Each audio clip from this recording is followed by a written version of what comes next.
Welcome to the Off the Charts Football Podcast.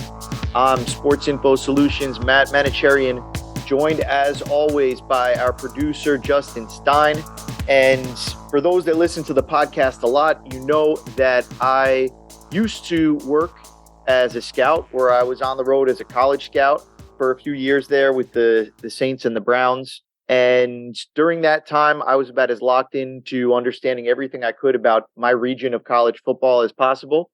And since then, I don't have the bandwidth to do that. I'm much more focused on the NFL on a week-to-week basis. I turn my attention towards the draft and evaluating players after the season every year. But during the season, I'm, maybe blissfully ignorant towards what's going on in college football, or maybe just ignorant. But I got somebody here with us who is not. Patrick Powers works as a video scout for Sports Info Solutions.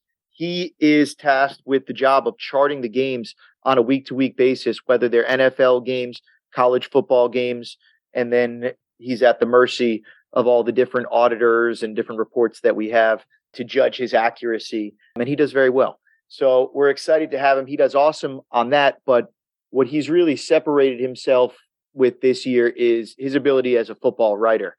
This guy knows football as well as anybody that you will come across, and he has an ability to write about it and explain what he sees in really interesting ways that always involve good video of what's happening there, and also statistical explanations for what a keen coach or scout's eye can pick up from watching the game. So with all that, welcome to the show, Patrick. Thanks for having me, Matt, and thank you for the kind words. Yeah, man, I've been a big fan pretty much since you stepped up right away and said, hey, can I start writing some content for the company too? It's been dynamite throughout the whole way through. So really, you've been writing about college football all year, and you've been kind of diving into a bunch of teams and different things that they've done throughout the year. So we'll dive into a bunch of those things that you wrote about over the course of the year. But before I get into all that, I just want to give you a quick opportunity. What's your background like? How did you end up coming over to Sports Info Solutions? So in terms of football background, like probably most people at SIS, I played in high school, but then went off to college and missed it. So I decided to get into the coaching side of it and coached high school for 6 years. Took about a year or two in the private sector, but a little bit disillusioned with that. Saw the openings at SIS and figured I might as well apply. A few months later, I got accepted, and that was about 6 months ago. And since then, I've been doing the scouting and writing. So about 1,000 hours of film, about 10 or so articles, and all that later. One scout of the week, I should mention later. Here we are. So this should be pretty cool. Okay, so like I said, I haven't been focused on college football. So let's talk about some of the big things. And one storyline that I was very aware of was Tennessee and the season that they had been having. And you wrote an article that's going to be going up today called Cox in Command, How South Carolina's Offense Scored 63 in the Upset Over Tennessee. I hope we can get that title through Mark Simon, but that is the name of their team. So first off, what's the premise of the article at a high level? So at a high level, as we all know, Tennessee was ranked number 5, had one loss, and looked to have a pretty good shot at the playoff this year. South Carolina, on the other hand, has gone 6-4, somewhat mediocre season. And in addition to that, they were about not a high scoring offense, and they only had one available running back on their roster. So given that, they still put up 63 points. How does a team go and do that? And it involves, first of all, great performances from the players. Spencer Rattler had a great game. The offensive line played maybe their best game of the year, but also requires great coaching and great planning. And at a macro scale, the article goes into different ways they are able to run certain package plays with certain players that took advantage of the players' abilities that they had and put them to the greatest use against what Tennessee was going to throw their way defensively. Yeah. So, I mean, the big thing that jumps out storyline perspective, one healthy running back. How do they turn just one healthy running back into a 63-point offensive explosion? A few different ways. They played him some, but they also converted tight end Jaheim Bell to running back. And he started doing that at the beginning of the year, but really in the last few weeks, as they've gotten less healthy, he's had to take on more of the load. And he ended up Saturday with 17 carries for 82 yards, some of them at big moments. He had a couple of dives for first downs. He had some great counter carries. That was one way they manufactured runs. Another way was through their Wildcat package with Manocherian Joyner at the quarterback. He's normally a receiver, but between the different packages and the ways they would formation their plays, they are able to manipulate the Tennessee defense to have not enough guys in the box. For example, with the Wildcat, they would go 2x2 or spread them out. Tennessee, with their typical nickel defense, is used to defending the pass. But with the Wildcat, they weren't really prepared to defend a run-first spread. And in that, South Carolina got some generous looks.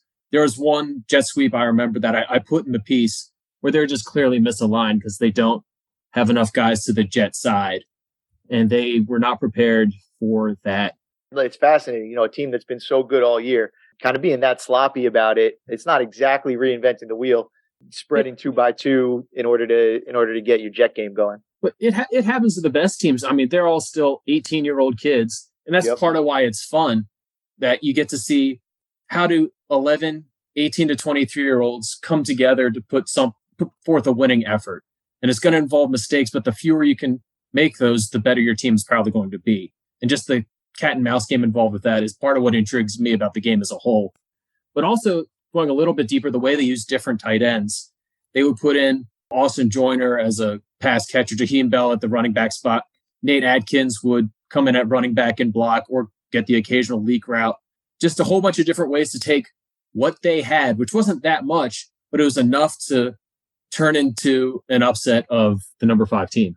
Yeah, it's fascinating stuff. Definitely, everybody check out the article on sportsinfosolutions.com. Really good video in there to help explain some of the concepts that you talk about in there. It's high-level football stuff. Taking things, maybe just reeling them back a little bit. As somebody who will turn his attention to the draft, I hear things during the year. And one thing that I've heard a lot about is this Tennessee quarterback. I'm curious because only through scout school, I incidentally saw a couple of games worth of his just out of the corner of my eye. I wasn't enthused with what I saw from a skill set perspective in a very limited sample size. I'm curious what you make of the Tennessee quarterback. I think what I make of him is interesting. A lot of the offense, they run that very wide split, very simple concepts. So his reads are very simple. He's not like three routes in the whole offense. Yeah. 3 routes in the whole offense. He's not super accurate, but they're able to make that into a high scoring offense. I think it's credit to the coaches to be able to have such simplicity, get such results. But I think also credit to him because if you look at the offense before he became quarterback with Joe Milton last year, it was not nearly as good. And you even saw it Saturday when Hendon Hooker got hurt and ended up tearing his ACL. Milton comes back in and the results are, even though it was garbage time, they still weren't as good. So he's clearly a dynamic piece of that offense. Whether that translates to the next level, I can't say for sure. But even though he has his flaws, good scouts will tell you what they can do, not what they can't do. Maybe somebody that wouldn't have thought that Jalen Hurts would be what he is right now on the NFL level either. It's interesting that I think the question that you want to ask yourself as a scout when you see that simplicity is, are they not doing it because he can't do it? Or is it just not part of what they're trying to do? If it's because he can't do it, then that's a red flag for the NFL. But if it's effective and that's why they're doing what they're doing, then hard to question that, right? And I would think it would definitely fall into column B, particularly when you look at Heupel at UCF. He was running the same stuff. For sure. It's been awesome. He's definitely turned things around there. All right, let's keep things relatively in the same region. From the SEC over to the ACC, though, you wrote about North Carolina wide receiver Josh Downs for the 33rd team last week. The people can find that article at the33rdteam.com. You put that out last week, and I'm curious in hearing about Josh Downs, but I'm also interested in hearing more about your thoughts of UNC's offense as a whole, because you went a little bit deeper in an article about that on sportsinfosolutions.com, and that's maybe even the more interesting aspect of this to me. So, yeah, I'll start on the higher end and then kind of work down to Josh Downs. So, on its face, UNC looks like kind of the typical air raid offense. They do use some tight ends, but most of the formations are 3x1, 2x2. And it's all your typical mesh, snag, cross, smash concepts that make up the air raid. And that's Phil Longo's background as well. He's been an air raid guy since really the early 2000s or 90s. So that's his background. But where he differs is that where a lot of pretty much all offenses have static routes, meaning the receivers run the path of the route no matter what, his receivers have the liberty to break off the route or make an adjustment based off the coverage thrown their way. So if where they're running the curl is not going to be open, they can change the stem to where it will be open. If the out route's not going to be open, they can stop where they are and sit in the hole where they are open. And on its face, it sounds similar to a lot of choice routes or old run and shoot routes, but it differs a little bit in how they can do it. Run and shoot, they'll change the entire route. And choice routes, you have to make a choice. Whereas Phil Longo's routes, there's a little bit more liberty and a little bit better way to find the holes and gaps in the defense. Curious what you mean. So like, as opposed to it being a choice route where it's like, depending on the leverage, you break over your inside shoulder, your outside shoulder. He's doing things a little bit more like if he's playing you with inside leverage here, then you can take your stem further to the outside in order to help create the space that you'll need to be able to run your route. Is that what you're saying? Precisely. And especially when it comes to zone, they're better able to find the seams within the underneath and deep defenders. Whereas choice routes, there's still kind of a route you have to take. Right. The UNC receivers can break it off to find the exact gap in between defenders. In the piece on SIS, there's a video showing Josh Downs do that really well, where he's able to find the hole very easily. Where it piques my interest particularly is how it works in two ways. Both how teams can practice this, because a lot of traditional practice is teams running routes on air, throwing to the quarterback, going through the motions. Whereas looking a little bit deeper at the science of it, particularly when you look into like ideas of nonlinear pedagogy, where the better practice comes from putting players in an environment closer to the game, such as small-sided games or things that more closely simulate the action on the field. So putting them more in coverage or more in half-field drills would better prepare them for the game. And Longo's offense naturally does that. If you're running static routes, the odds are you're probably doing a lot of routes on air in your practice, whereas Longo, they do need to know exactly how to read defenses. So they have to practice that way, which would translate better. So that piques my interest. There used to be, I would say 10 years ago, conventional wisdom was that it took a receiver until year 3 to be what they would be in the NFL. And I think what we've seen over the course of the last decade is that there have been a lot of receivers that are more quote unquote NFL ready than they would have been in the past. You see receivers coming in as rookies, and by the time you're a second year player, a lot of these guys are having their best seasons. They're having their breakout years, like Jamar Chase type stuff like that. So I'm curious if there's some connection there. I've always thought that the rise of 7-on-7 and more of that kind of stuff is part of what, year-round 7-on-7s. Receivers have gotten better at understanding how to run different routes and actually kind of read on the run, which is probably the hardest skill that is required at the NFL level that often is not required for a lot of college football schemes. And it's probably an all of the above thing. It's the way teams practice. It's strength and conditioning. It's the rise of the passing offense. It's all sorts of these factors kind of converging to create guys like Justin Jefferson who can step on the field and produce from day one. Yep, for sure. And a little bit deeper into the UNC offense was later in the piece where I got into correlation coefficients against different coverages. And this piece, I guess I tried to fit as much as I could. Maybe it doesn't read as well as it could. But at that second part, I wanted to see which coverages they did best against and whether that actually means anything. So if they did great against cover 3 and terrible against cover 1, but the year-to-year correlation is 0, that doesn't really tell us much. And it seemed to carry over some.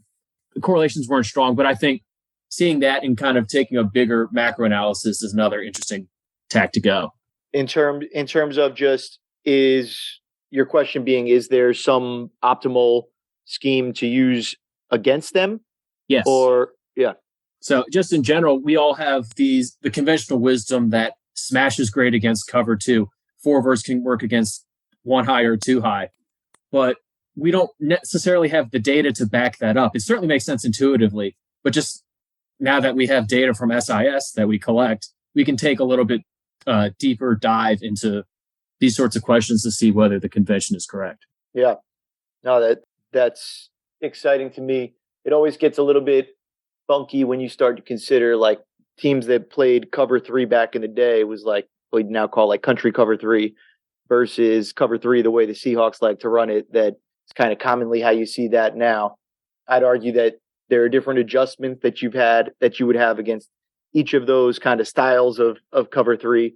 So it's always interesting to me to find where those little nuances are that are what actually dictates things. And the rise of cover four is living proof of that, how it's become this whole pattern matching phenomenon that's kind of seen its rise with the spread to defend the spread.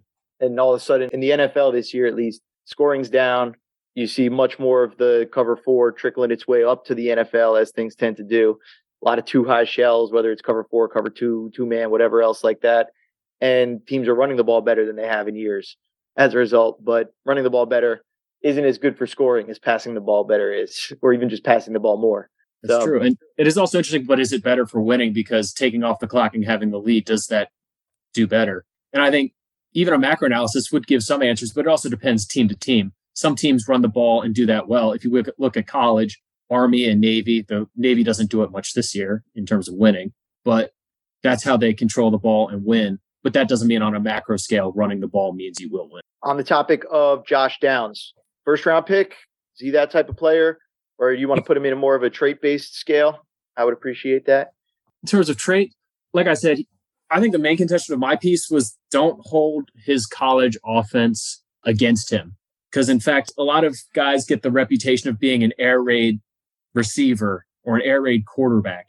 But like I mentioned in the piece, he can read defenses. He can run his routes really well. He's very quick. He's got great hands. I think in this piece, I mentioned the stats where in terms of contested catches, he's in the top 5. Balls thrown in his vicinity end up in his hands for gains. He has great hands. He knows how to read defenses. He knows how to find the gaps. And he definitely has the potential to go to the first round. He'll probably have to finish the year strong, but I think he has the potential to do so.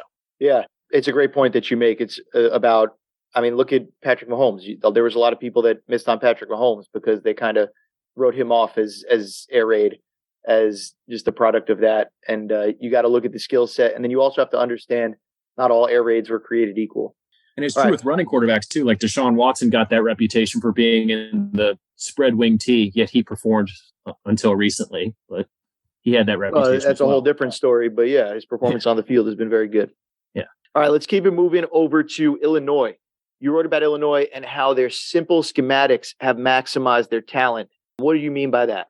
So I think people in general, but particularly coaches and fans, have this propensity to confuse complexity with genius.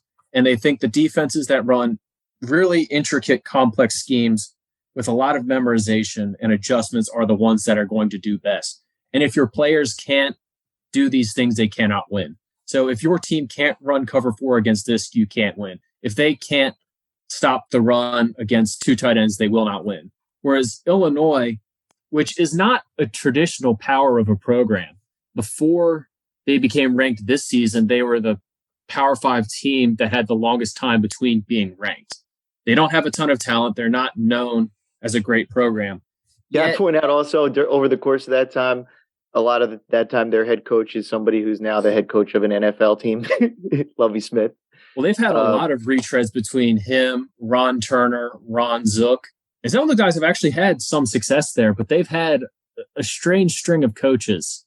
And coming into this year with Bret Bielema, they didn't have the most talent. They don't have the most history, but they have the best defense. And it's not through intricate schemes. It's through very simple things. They play a ton of man, cover 1. They blitz a lot, but it's not complex. They'll blitz 5, put 1 deep, and man up everybody else and trust teams to be able to out-execute them. And in most instances, they don't. Even this past weekend, they only gave up 19 to Michigan.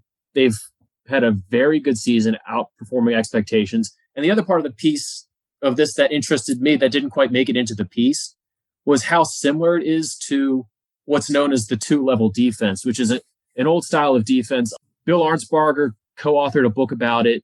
Ted C., I know I'm pronouncing that wrong, but it's spelled S-E-A-Y, has a book about it. And just a little off topic, if you want to jump out of the football Overton window, Ted C. is a good place to start. But it's very similar to that. And it kind of shows how what's old is new.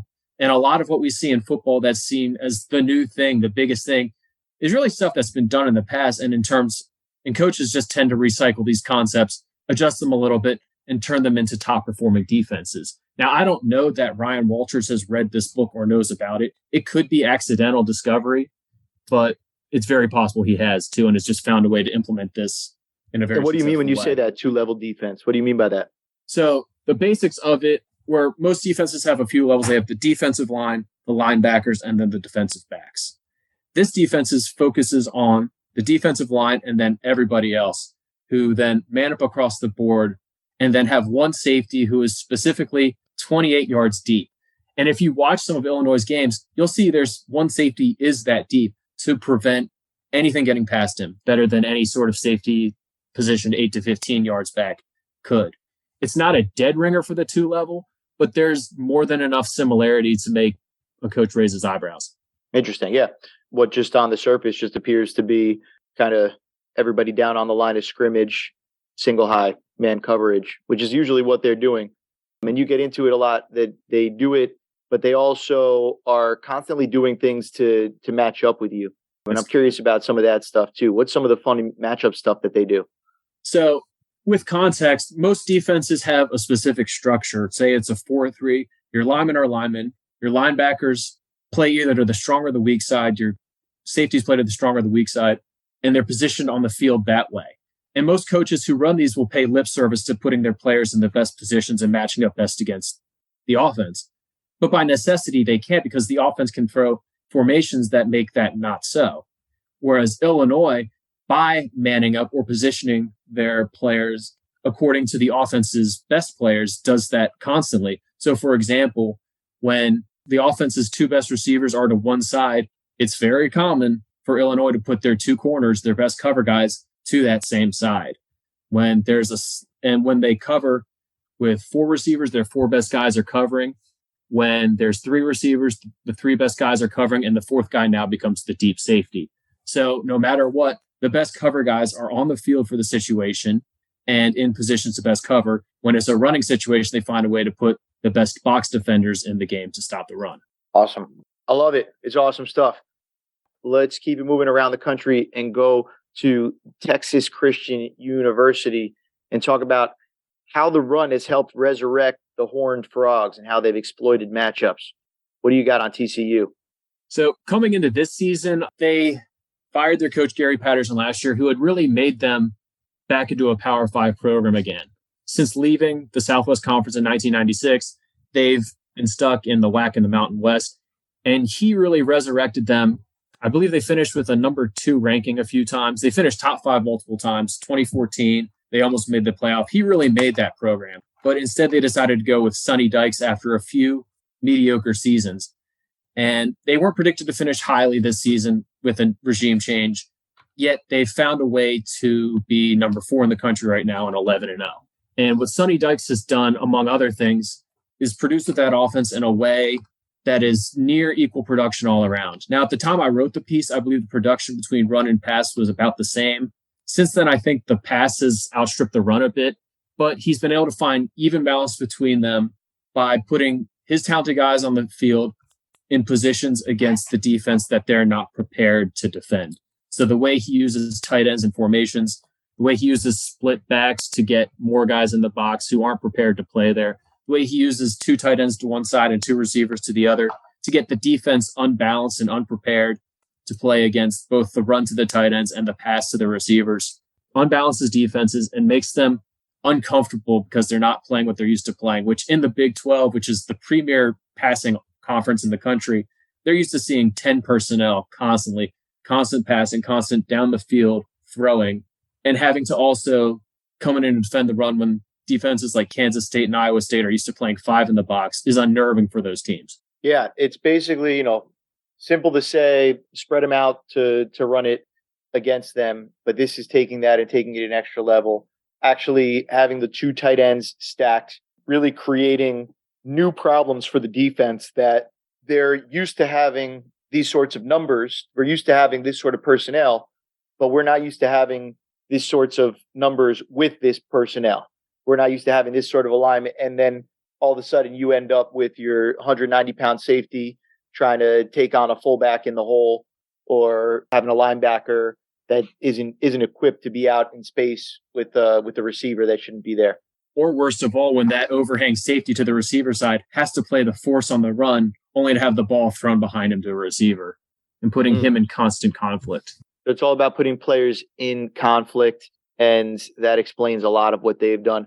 I encourage people to check out that article, again, on sportsinfosolutions.com, because that really shows some of the, you can see it clear as day how some of those matchups actually play out and kind of what they're doing there.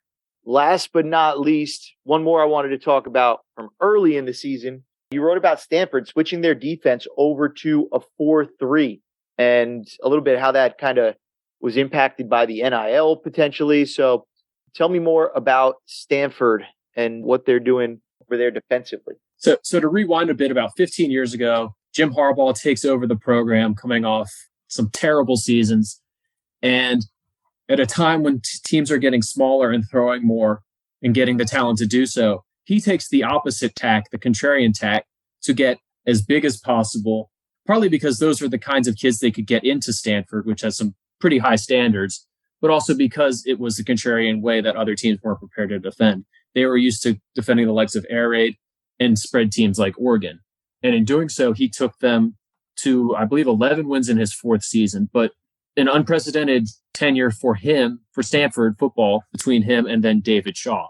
But in between then and now, we've seen the whole landscape in terms of getting players change, and even offenses have continued to get even smaller and faster.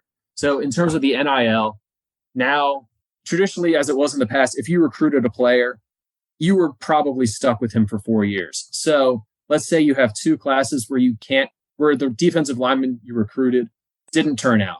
You were pretty much stuck. There wasn't really a great way to get transfers.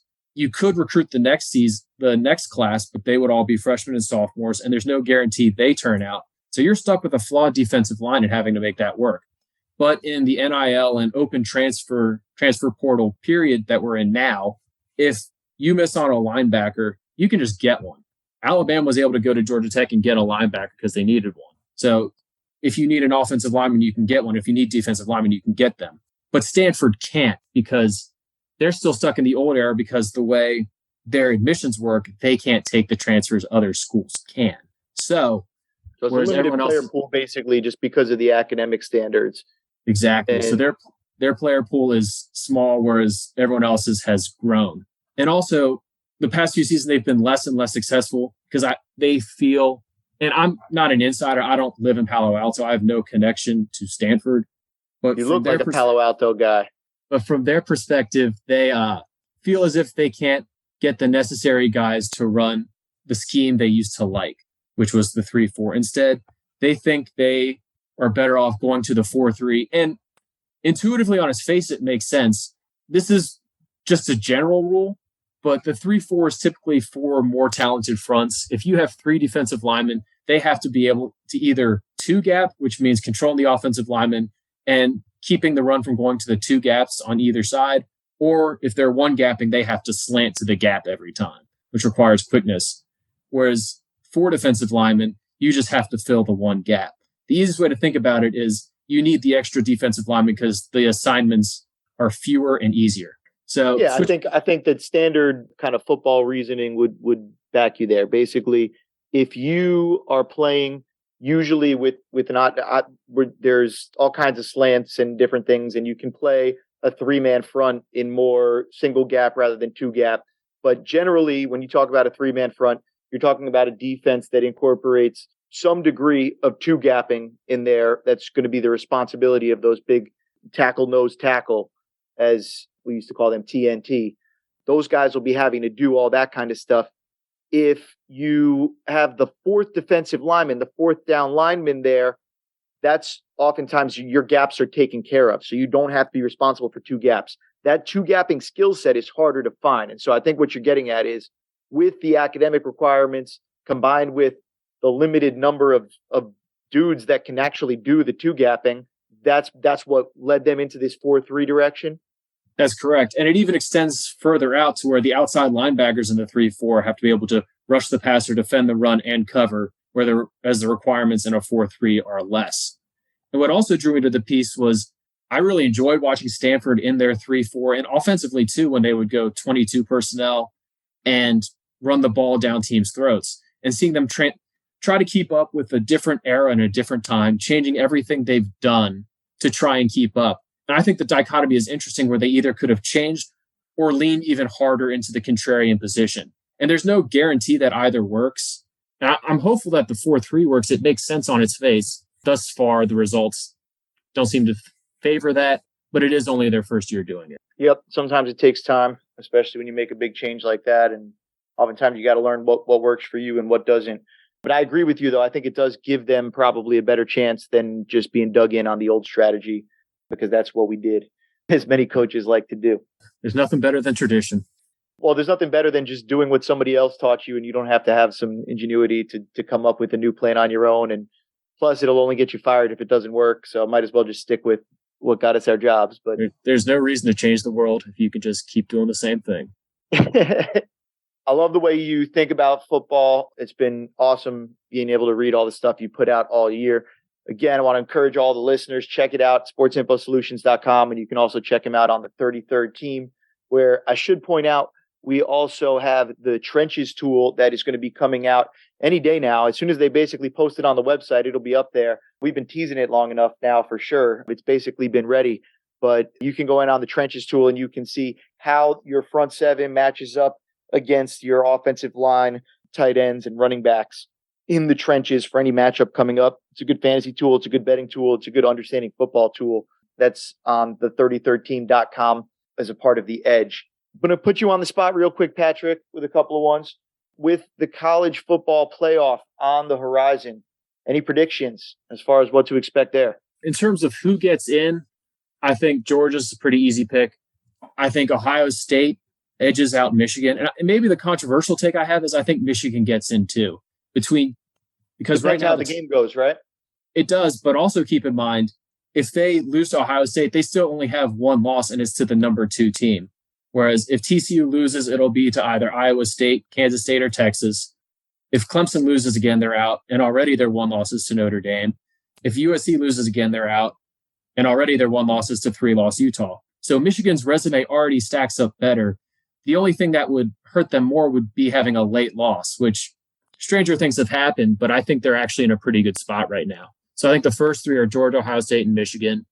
And then whoever doesn't lose out of TCU, Clemson, and USC. Very interesting. I like kind of where your head's at there.